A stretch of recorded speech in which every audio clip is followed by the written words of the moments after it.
Hello and welcome to Unit 1 of Latin for Lisgarites.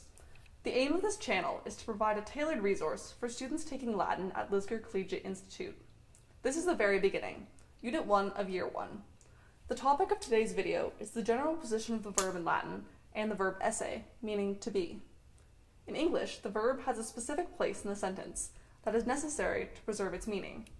However, in Latin, the verb can go anywhere in the sentence and meaning is retained. By convention, you will often find the verb at the end of the sentence. This is different from conventional English. Take the phrase, "the boy works in the kitchen." If you translated that word order directly to Latin, you would have puer laborat in culina. That is unconventional and you'll rarely come across it. However, puer in culina laborat is something that you'll see more often. But if you took that and translated it back to English, you would have "the boy in the kitchen works," which is awkward and also an entirely different sentence. The exception to Latin's general convention of keeping the verb at the end is the verb esse, meaning to be. This verb is generally found in the same place that you would find it in English. So for example, the conventional Latin translation of "the boy is in the kitchen" would be puer est in culina, not puer in culina est, with the verb est being at the end.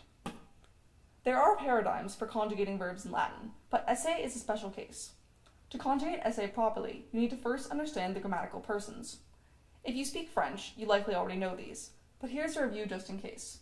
You have first, second, and third person singular, corresponding to I, you, and she or he in English. Then you have your first, second, and third person plural, corresponding to we, you, plural, and they. Referring to that chart for help, let's look at the irregular conjugation of the verb to be. It's called an irregular conjugation because it doesn't really follow a helpful paradigm, or pattern, like other Latin verbs. It is, however, quite similar to the French conjugation of the verb être. You can see the similarities in tu es and est, or il, elle, est, or est, pronounced differently, but written the same, and sont and sunt.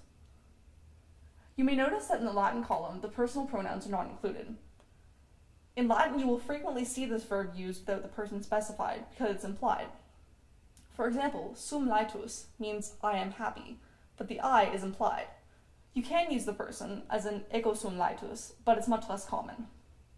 That covers Unit 1, the position of the verb in Latin and the verb esse. If you have any questions, leave them in the comments or email latinforlisgarites@gmail.com. The next video will cover the declension of nouns, so you can use your newfound mastery of verbs to make simple Latin sentences.